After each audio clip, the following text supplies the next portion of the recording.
We find ourselves pitching to companies and they are very much reluctant to believe that it could happen to them. And I think it's no longer time to say we're sort of below the radar. Nobody is below the radar.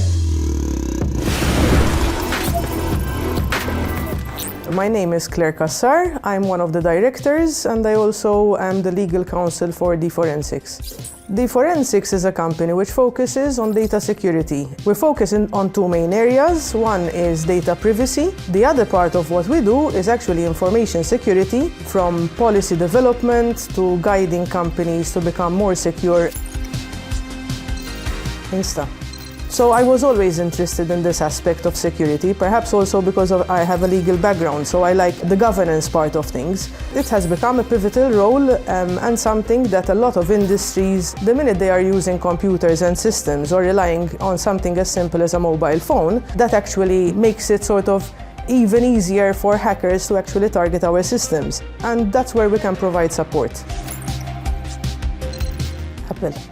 I think everybody does. I see it very much as two sides of the same coin. So on the one hand, technology and systems have made our lives simpler. Apps, email, internet. The other side of the coin, however, is there will always be people with a malicious intent who will see how to exploit those systems, those apps.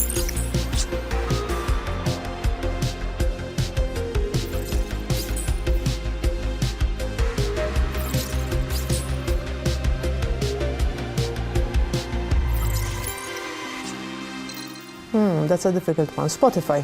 Never to put your guard down. So technology evolves at such a fast pace. How we change applications that we use, social media. Even there one needs to be careful, because for somebody to take your profile, study you, and actually from there plan a phishing attack, we see that it is still the largest way of how these types of attacks and hacking actually start in organizations. Mac. We changed our model where we partner with specific companies from various parts of Europe and even further ashore in order to be able to provide the best expertise in specific areas to local businesses. Book. To plan properly. If it were me, I would rather bring in an expert when I'm setting up from a technology perspective. And let's not forget that the amount of data that you could be storing could be huge, even if you have a very lean organization.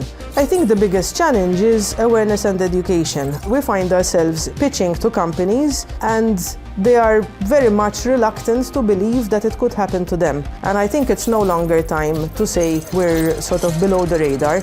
Nobody is below the radar. We run a number of training sessions and awareness sessions. We are very vociferous in industry and we participate, for instance, with the Chamber of Commerce. And obviously we speak to a lot of organizations and networking events, etc., just to try to raise the bar of security from an IT aspect in the country.